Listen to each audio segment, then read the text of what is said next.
어떤 분들은 야, 침체라는 게 그래도 어쨌든 이렇게 분명히 버블이 있는 거니까 침체가 한번 와서 한번 싹 거품 빠지고 다시 가야 되는 거지. 이거 안 맞으려고 어떻게든 비비고 비비다가는 더 큰 거 때려 맞는다.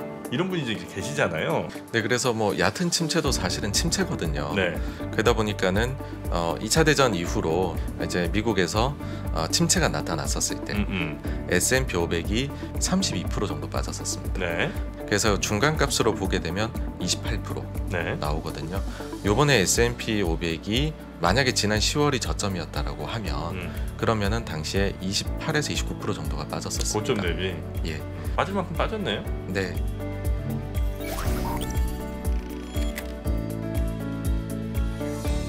그럼 오늘 예고를 해드린 것처럼 전 펀드 매니저시죠? 네, 우리 정광욱 매니저님 한번 모셔보도록 하겠습니다. 어서 오십시오. 어서 오세요. 네, 안녕하십니까. 네, 반갑습니다. 네. 네, 지지난주에 이어서 격주인지 오시는 거죠? 예, 그렇게 알고 있습니다. 네. 자, 그러면 일단 그 시청자분들도 많이 특히 이제 투자 관심 있는 분들은 이 86번가 너무 잘 알고 계시더라고요, 그죠? 그렇죠. 네, 워낙 또 유명하고 그래서 이 86번가 또 우리 대표님과 함께 일단 지금 뭐 현재 투자 상황이라든지 뭐 시장 이런 분위기 같은 것들 한번 좀 전해주시면서 투자에 좀 제일 적합한 방법들 이런 것들 아마 힌트를 좀 주실 것 같은데 어떤 얘기부터 오늘 좀 해주십니까? 네, 지금 투자자들의 가장 큰 두 가지 걱정이랄까요? 그러면은 하나는 물가일 것이고 또 다른 하나는 침체 여부일 것이다라고 생각을 합니다. 그래서 그 경기 침체에 대해 가지고서 오늘은 조금 더 말씀을 드려볼까. 예, 그렇습니다. 근데 타이틀을 보니까 자료 주신 거에 침체 얕거나 피해가거나 이렇게 쓰셨네요. 예, 그렇습니다. 저는 좀 이제 긍정적인 입장을 가지고 있다 보니까 침체에 대해 가지고서도 우리가 좀 더 긍정적 시각을 가져볼 수 있지 않을까 싶은데요. 일단 먼저 침체에 대해 가지고서 뭐 일전에도 한번 말씀을 드린 적이 있기는 한데 미국에서 침체라는 것은 뭔가 공공기관에서 이렇게 판정을 내려주는 것이 아닙니다. 그러니까 여기에 대해 가지고서는 전미경제연구소라고 해가지고서요. 이쪽에 비즈니스 사이클 판정위원회가 따로 있는데 이건 이제 거의 교수님들로 구성이 돼 있습니다. 그분들께서 우리가 진짜로 침체였었다, 언제 경기가 정점이었고 저점이었다, 이런 거를 판정을 해주게 되는데 78년 이후에 위원회가 설립된 이후로는 이것이 이제 뭐 정점이나 저점을 수정한 적은 없었던 그런 이제 특징을 가지고 있는데요. 한번 그러면 그 이후부터 해가지고서 어떻게 지금 진행이 되어 왔느냐, 사실 여기에서 말씀을 드리고자 하는 점은 한참이 지난 이후에야 우리가 침체가 실제로 왔었는지 여부를 알 수 있다라는 것입니다. 네. 그래서 보시면은 실제로 이 경기가 정점이었던 시기, 그 다음에 경기 정점이 그 NBER에 의해 가지고서 선언이 되었던 시기를 보시게 되면은 이게 좀 시차가 있다라는 것이죠. 짧으면 몇 달이고 길면은 거의 뭐 한 1년 정도까지도 차이가 난다라는 것입니다. 그러니까 코로나 때 같은 경우에 2020년 2월이 정점이었다고 얘기를 하는데 이걸 선언한 날짜는 NBER이 6월 8일입니다. 금융위기 때는 실제 정점은 2007년 12월인데 이걸 선언한 때는 2008년 12월이었습니다. 경기 침체는 지나고 나서 이제 여기서 이제 선언한다 이거죠? 네, 그렇습니다. 네, 그리고요. 뒷북이란 얘기죠. 네. 그러다 보니까는 이제 투자를 하는 입장에서는 이걸 최대한 시차 없이 아주 그 타임리하게 알고 싶지 않겠습니까? 그렇죠. 그래서 다른 뭐 여러 가지들을 이제 사람들이 개발을 해냈는데 그 중에서 이제 그 컨퍼런스 보드에서 경기 선행 지수 발표를 하는데 요걸 가지고서 조금 수정을 해 보면 NBER이 말하는 그 침체 시기를 거의 얼추 실시간으로 알 수 있겠다라는 것인데, 이게 어떻게 되냐면 매달 나오는 데이터를 최근 6개월치에 대해 가지고서 이걸 연율화를 시킵니다. 그렇게 해가지고서 이 파란색이 움직이는 거거든요. 그러고 나서 과거를 보니까는 요건 이제 그 앞에 것들은 없고 최근 2000년 이후 것만 가지고 온 건데, 앞에도 보시게 되면은 특정 선이 있어요. 본인들이 볼 때 한 이 정도에서 과거에 NBER이 침체를 선언을 하더라라는 것이 있고, 그래서 요걸 기준으로 해서 한번 평가를 해보면 최근 것들도 거의 이제 비슷한 시기에 침체가 사실은 이제 향후에 아주 늦게 NBER에서 매겨졌었는데 우리가 컨퍼런스 보드 경기 선행 지수를 보게 되면은 이제 한 달 정도 지나고서는 사실 알 수 있는 것이죠. 그 경기 선행 지수 월별로 나오는 거를 이제 연율화시켜서 그래프를 그려보면 네. 대충 저 파란색 같은 그림이 나오는데 저거가 어느 일정 수준 밑으로 내려가면 이거는 이제 경기 침체로 선언하더라. 요걸 이제 경기 침체 선언이 워낙 이제 뒤에 있으니까 좀 미리 알 수 있는 방법이 요거다라는 말씀이신 거죠? 네, 정확하십니다. 네. 근데 그걸 아는 게 의미가 있나요? 침체를. 근데 6개월 뒤에 쟤는 이걸 침체라고 볼 거야라고 아는 건 큰 의미 없잖아요. 그러니까 이게 진짜 내가 침체라서 내가 뭐 주식 투자하는데 뭔가 뭐 문제가 생기면 이제 그게 문제겠지만 그들이 침체라고 선언하냐 안 하냐는 게 중요합니까 혹시? 그게 이제 아마 이제 시장에서 제일 이와 연관이 있다라고 네. 할 수 있는 것이 침체가 선언이 된, 그러니까는 침체가 실제 나타난 이후에 증시는 최저점을 기록한다. 이 이야기를 워낙 많이들 하시다 보니까 지금 침체가 언제냐, 침체가 오긴 한 거냐, 네. 올 것이냐, 온다면 이것이 깊으냐 얕으냐 이런 논쟁들을 아주 뭐 어찌 보면 소모적이다라고도 생각하실 수도 있긴 한데 네. 그런 이야기를 이제 주가 때문에 그만큼 많이 한다. 그렇게 그렇겠죠? 보시면은 네. 네. 그랬을 때 이제 타이틀 제목이 약거나 피해가거나로 잡았는데 그 이유는 뭐냐 하면은 과거에 보시면 침체 볼 때 이렇게 쭉 내려가거든요. 근데 이번에도 이렇게 내려가고 있다가 최근 2달 동안에 여전히 마이너스긴 합니다. 근데 이게 반등이 나타나기 시작을 했다라는 것이고요. 만약에 여기에서 뭐 기울기는 모르겠습니다만은 반등이 이렇게 나타나 버리게 되면 그러면은 과거 때 비해 가지고서 선행지수가 내려가는 거는 훨씬 적게 내려간 상황에서 물론 이제 침체라고 충분히 선언할 만한 그 허들은 넘길 정도로 나쁘긴 했지만 그렇긴 하지만은 과거 대비해 가지고서는 훨씬 얕게 왔다라는 거죠. 네. 그러면 이런 경우에는 과거에도 한 3차례 정도는 요 정도만 왔었을 때에는 실제로 침체가 선언이 되지 않고 넘어갔던 사례도 있습니다. 하고 나중에 비교를 해보면요. 네. 그러다 보니까는 좀 이것이 얕다고 우리가 표현하거나 혹은 피해갈 수도 있지 않을까라고 네. 얘기할 수 있겠다라는 거고요. 코로나 때는 참 침체를 선언했습니까? 코로나 때 침체를 선언했었습니다. 선언했어요. 이 정미경제연구소에서. 네, 요 시기 그때는 보시면은요. 저 빨리 했지 않아요? 비교적. 그런데 재미난 게 그 2020년 6월 8일 날에 이제 침체에 들어갔다라고 사실 2월부터 저희는 들어갔었습니다. 이번 하반월부터. 그러니까 네. 한 3, 4개월 있다 했군요. 네, 그때는 언제였냐 하면은 이미 나스닥 기준으로는 코로나 이전의 주가를 회복한 이후에 이게 선언이 나왔습니다. 그러니까는 2월에 그렇죠. 침체였다 이렇게? 예. 그러다 보니까 이제 투자자들 완전 입장에서는 V자형 반등을 했을 때니까. 네. 아니 근데 그때 뭘 했다고 침체예요? 그 잠깐 2월에 주가 확 빠진 걸 그걸 침체라고 하는 거예요? 근데 당시에 그 분기에 GDP가 마이너스 30% 해당 분기에 이 나왔었습니다. 네. 아... 그때 당시에 이 모든 데이터들의 하락은 가히 뭐 이제 대공황 이후에는 가장 빠른 속도로 하락세가 나왔었습니다. 1, 2, 3, 4, 5, 6 요 두 분기 맞나요?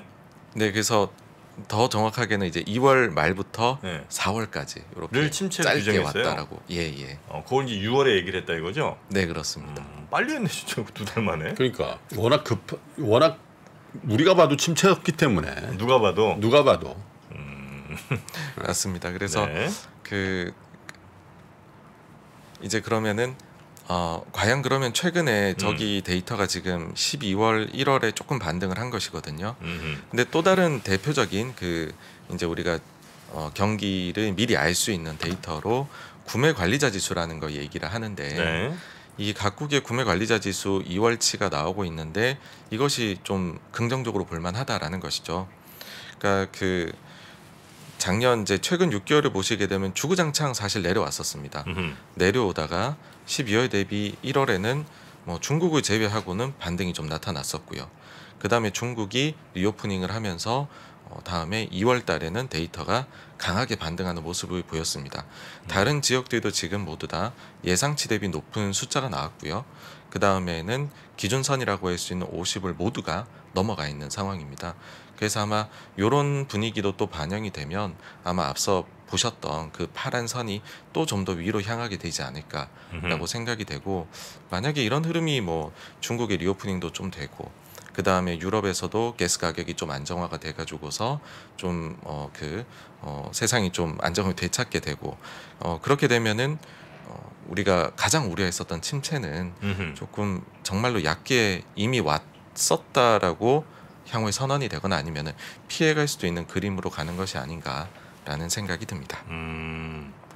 네. 그래서 하여튼 침체는 결론적으로는 얕게 오거나 아니면 그냥 넘어가거나 둘 중에 하나라는 거예요? 네, 그렇습니다. 그리고 이제 또 하나 자료를 봐주시면은요. 그러기에는 우리가 정말 4분기에는 네. 경기에 대한 걱정 많이 했었거든요. 근데 사실 그거 자체는 굉장한 이유가 있었다, 근거가 있었다 지나고 보니까. 인데 미국 GDP 최근에 이제 발표된 자료를 보시게 되면 미국 이제 GDP 우리가 헤드라인을 보통 보게 되죠. 그러면은 성장률이 뭐 아직까지 지난 3분기 때는 3%가 좀 넘었고 4분기 때는 뭐 2% 후반대 이렇게 나왔습니다. 그러다 보니까는 미국은 그렇게까지 안 힘들었던 것 같은데 라고 하실 수 있는데 요 빨간색이 제가 수정 GDP라고 말씀을 드리는 것인데 실제로 변동이 굉장히 이례적으로 크게 나타날 수 있는 요소들 뭐 재고의 조정이라든지요 아니면은 순수출 이라든지 이런 요소들을 제외를 하고 나가지고서 네. GDP에 그러니까 이렇게 되면 소비가 미치는 영향이 굉장히 커집니다. GDP에서. 그렇죠. 예, 이렇게 해가지고 봤었을 때는 이게 빨간색이거든요. 거의 성장을 못했었다라는 겁니다. 4분기에. 그리고 소비만 딱 떼놓고서 성장률을 보게 되면 모든 이제 뭐 정부 관련된 거나 다 이제 우리가 가져와 가지고서 소비로 말하는 거 이거 말고 국내 구매자에 대한 실질 최종 판매라는 게 있습니다. 이게 이제 실제로 미국에서 특히나 이제 소비자들이 민간 소비자들이 어떻게 지금 소비 생활을 하고 있느냐 네. 이걸 보여주는 거다라고 해가지고서 중요하게도 많이 보는데요. 요거는 지금 보시면은 빨간색인데 성장률이 4분기에 0.1%에 불과했습니다. 그러니까는 미국도 분명히 경기에 따른 그러니까 긴축을 많이 하다 보니까는 그런 영향을 분명히 받았었다라는 거고 그러니 그때에는 침체 우려를 분명히 할 만했었다. 다만 근데 그 뒤에는 지금 여전히 이제 우린 이런 것들을 보면서 굉장히 좀 안 좋은 것 아니냐 가령 뭐 예를 들어서 지금 실적 발표 기업들 중에서는 몇몇 기업들은 실적이 아주 나쁘지 않습니까? 근데 그런 것들은 이제 이 과거에 지나간 상황을 반영한 거고 그땐 정말 안 좋았다. 그런데 선행 데이터들은 그 뒤에는 좀 상승을 하기 시작했다라는 얘기를 드리고 싶은 것이고요. 또 한 가지 말씀을 드리자면 실적에 대한 부분입니다. 결국에 저희가 뭐 침체를 얘기하거나 그 다음에 선행 지표를 얘기하거나 이런 것들 다 해가지고서 주식시장을 보게 되는데 주식시장은 기업들의 이익의 합을 가지고 우리가 이야기를 한다라는 거죠. 그렇게 했을 때 4분기 실적 시즌 들어가기 전에 네. 우리는 정말로 실적에 대해서 걱정을 많이 했었습니다. 기업들이 실적이 너무 나쁘면 어떻게 하냐 이런 걱정 고민들을 많이 했었는데 거의 지금 미국의 기업들도 90% 이상이 지금 실적을 발표를 S&P 500 기준으로 했습니다. 근데 요 기업들을 가지고서 주당 순이익이 예상치를 상회한 기업의 비율을 보니까 68%가 나왔습니다. 과거 10년 평균인 73%에 비해서는 낮아요. 그러니까 과거 대비해서 부진한 실적 시즌을 이번에 나타낸 것은 맞습니다. 그런데 아주 흉하지는 않습니다.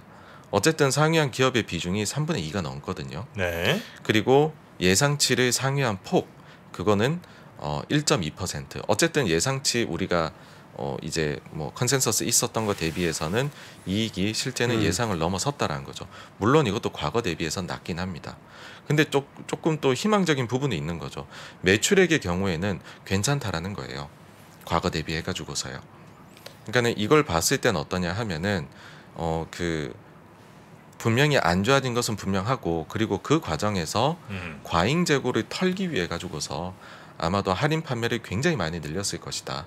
그래서 그런 부분들이 뭐 할인하니까 매출이 좀 자극된 것도 있겠지만 반대로 이익은 거기에서 손실이 발생을 하게 되겠죠.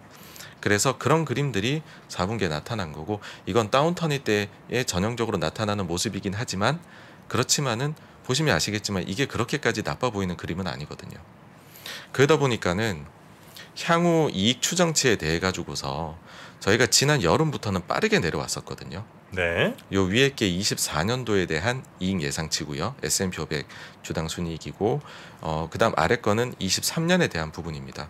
근데 여름 이후로는 빠르게 내려왔던 것이 실제로 이제 4분기 실적 시즌이 시작이 될 때에 많은 예상하시던 분들이 뭐라 하셨냐면 4분기 실적 시즌 시작하면 정말로 현실을 마주하게 될 것이다.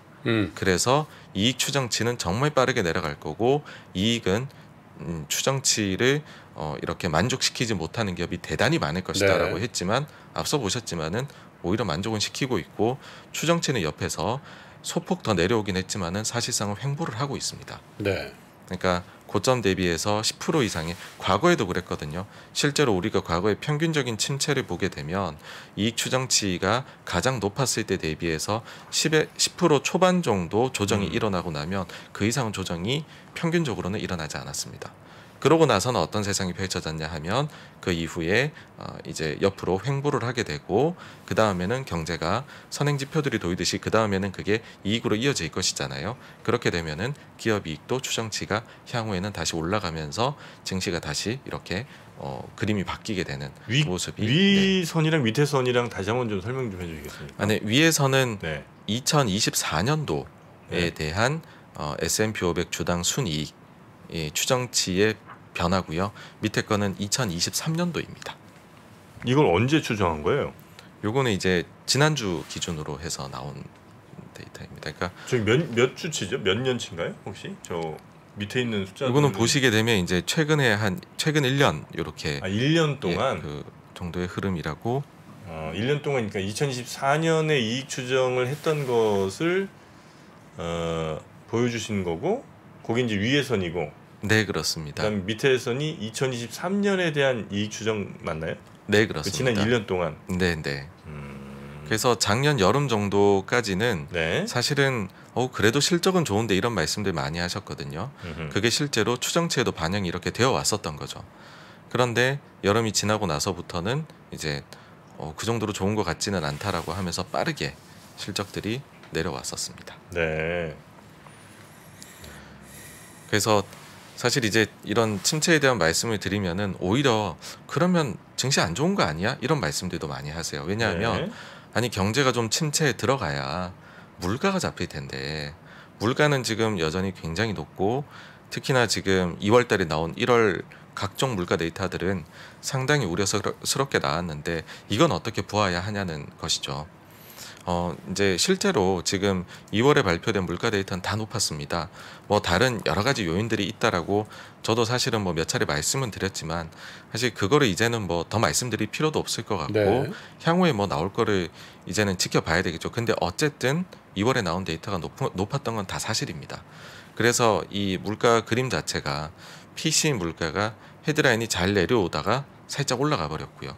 근원 물가 같은 경우에는 정말로 좀 이렇게 봤을 때 지지부진해 보이는 그런 상황입니다. 근데 그런 말씀을 드리고 싶습니다. 최근에 2월 FOMC 회의 때 네. 파월 의장이 기자들하고 이제 간담회를 하면서 무슨 이야기를 했냐면 지금 디스인플레이션 초기 단계로 보인다.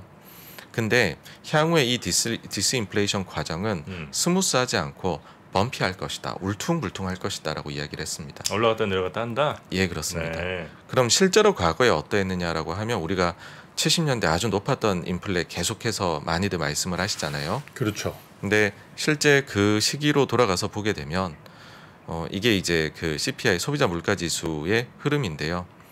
내려갈 때 중간중간에 올라갔다 내려갔다 합니다. 이때도 내려갈 때 중간중간에 이렇게 가는 거죠. 자로 잰 듯이 내려간 경우는 단 한 번도 없습니다. 2차 오일 쇼크 왔었을 때에는 더더욱이나 또 이런 모습도 나왔었고요. 그래서 지금 우리가 이 소위 디스인플레이션의 초기 단계를 보고 있는 거거든요. 근데 여기에서 아주 스무스하게 내려갈 것이다라고 만약에 기대를 했다면 그 기대도 과한 것이고 그렇다라고 해서 여기에서 다시 추진력을 얻어가지고서 마치 그 전에 고점을 넘고 다시 올라갈 것처럼 생각하는 것도 네. 일단은 제가 볼 땐 과도한 우려라고 생각을 합니다. 왜냐하면 인플레는 실은 내려올 때 그렇게 내려왔던 적이 없었거든요. 네. 그러니까 울퉁불퉁하다라는 걸 생각하고 다만 그 이제 그 추세선 자체가 아래쪽으로 향해 있다라고 하면은 우리는 그거를 좀 이미 고점이 지났다라고 생각하면 기다려줄 수 네네. 있다라는 것이죠. 예. 하긴 내려가는 길이 뭐 계속 고속도로처럼 이렇게 쭉 그렇죠. 내려가는 게 아니고 뭐 내려가다 보면 당연히 이렇게 울퉁불퉁한 산길도 그런데 네. 너무 우리가 그냥 약간 한 달 혹은 뭐 몇 주 이렇게 살짝 위로 올라왔다고 또 막 발작하고 이래서는 안 되겠군요. 큰 방향은 지금 정해진 거니까. 네, 그래서 일단은 저는 그런 좀 생각을 가지고 있고요. 네. 그리고 뭐 여러 가지들 이와 관련해 가지고서 선행 데이터들이 있는데 그것도 이제는 좀 많이들 보시는 것 같아서 오늘은 좀 다른 걸 하나 가지고 와봤습니다. 그러니까 실제 기업들이 이야기하고 있는 거에 대한 부분인데요. 자료를 한번 보시면은 S&P 500 기업 중에서 이번에 실적 발표를 할 때 인플레이션에 대해 가지고서 언급한 기업의 수가 어떻게 되어 왔느냐입니다. 보시게 되면은 굉장히 빠르게 증가를 했었고 2022년도 내내 굉장히 높았습니다. 그러니까는 대부분의 기업들이 이야기를 했었다라고 할 수 있겠는데, 네. 근데 이 부분이 지금은 눈에 띄게 22년도 4분기 이번 실적 시즌에서는 내려왔습니다. 그러니까는 뭐 다른 우리가 여러 가지들 요즘에 소프트 데이터들을 보면서 향후에 물가 추이가 어떠할 것이냐 예상을 해보려고 하시는데, 근데 실제 이거를 받아들이고 있는 최전선에서 경험하고 있는 기업들에게서도 일단 디스인플레이션은 나타나고 있는 것 같다 이고요. 그리고 제가 이제 디스인플레라는 말씀을 드리면서 한 가지 또 좀 추가해서 드리고 싶은 이야기는 뭐냐 하면, 우리가 물가가 제가 만약에 이제 내려온다 이렇게 얘기를 드리면은 일부 이제 몇몇 분들께서는 물가가 마이너스가 되는 것 아니냐까지도 생각을 하시는 것 같아요. 근데 그런 게 아니라 물가 상승률이 내려온다라는 걸 의미를 하는 거고, 그런 의미에서 우리가 인플레이션, 디스인플레이션, 디플레이션을 조금 구분해서 보셨으면 하는 생각이고, 저는 물가는 올라가는데 상승률이 내려온다. 그리고 그것이 시장이 감내 가능할 정도까지는 이제 내려올 것이다. 그렇게 보는 입장이다라는 거를 이렇게 조금 생각해 두시고 네. 이렇게 들으시면 이해가 더 잘 되시지 않을까라고 생각됩니다. 네. 그래서 이제 물가가 우리 저 대표님께서는 앞으로도 이제 방향은 아래 방향으로 쭉 가긴 가되 울퉁불퉁하긴 할 거고, 그리고 그 속도는 뭐 이렇게 걱정할 수준은 아니라는 말씀이실까요? 네, 그렇습니다. 네. 그래서 최근에는 좀 걱정스러운 결과들이 나오고 있어서. 네, 사실 최근에 나온 데이터에는 뭐 지난 몇 년치에 대한 가령 예를 들어서 수정이라든지 네. 아니면은 또 그 수정 이후에는 보통의 경우에는 초기에는 인플레가 높게 나오는 특징, 네. 그런 것들이 좀 반영이 되어 있다라고 생각을 하고요. 또 그 사이에는 몇몇 가지들의 가격은 또 좀 올라갔었던 것도 있습니다. 근데 그 오르는 거에 좀 기여를 했던 항목들 몇 가지들은 2월 들어와서는 다시 내려오는 그런 모습도 나오고요. 그 다음에는 결국에는 집과 관련된 거다라는 생각을 해요.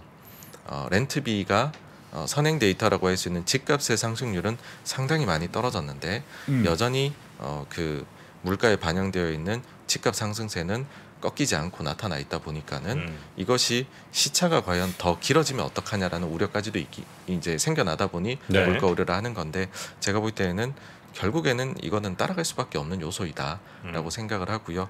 뭐 빠르면은 다음 달에 나올 데이터부터는 그것이 관계성이 회복이 되지 않을까, 맞아 들어가지 않을까 생각을 합니다. 네. 그리고 또 한 가지가, 사실 이번에 이렇게 물가를 걱정할 때는 복합적 요인이 작용을 했는데, 그게 뭐냐면 노동 이제 그 고용 데이터에 대한 부분이었습니다.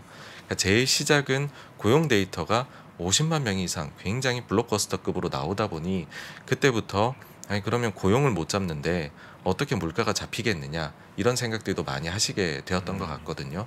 그래서 뭐 이제 그 고용 관련해 가지고서 역시나 이번 실적 발표 자료에서 뭐 골드만에서 정리한 자료를 가지고 온 것인데요.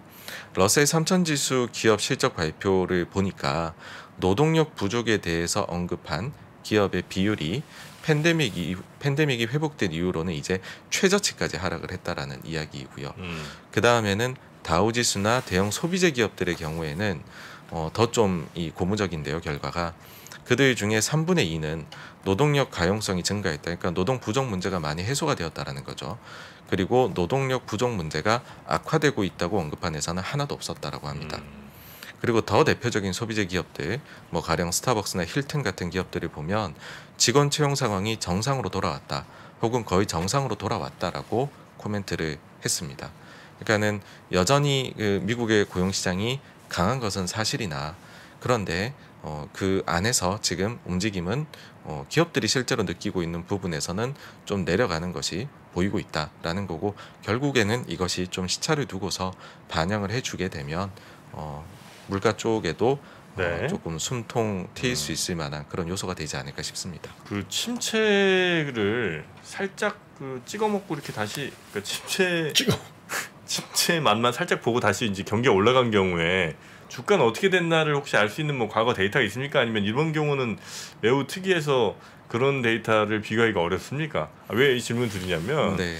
어떤 분들은 야, 침체라는 게 그래도 어쨌든 이렇게 분명히 버블이 있는 거니까 침체가 한번 와서 한번 싹 거품 빠지고 다시 가야 되는 거지. 이거 안 맞으려고 어떻게든 비비고 비비다가는 더 큰 거 때려 맞는다. 이런 분이 이제 계시잖아요. 네. 물론 이제 어떤 분은 또 아니다, 이제 과거 상황이 좀 다르니까 이렇게 해서 잘 스무스하게 넘어가는 게 또 현명한 우리 지금 전 세계 이 글로벌 돈 움직이는 사람들의 선택이다라는 분들이 계신 것 같고, 그래서 어떻게 좀 봐야 되는지.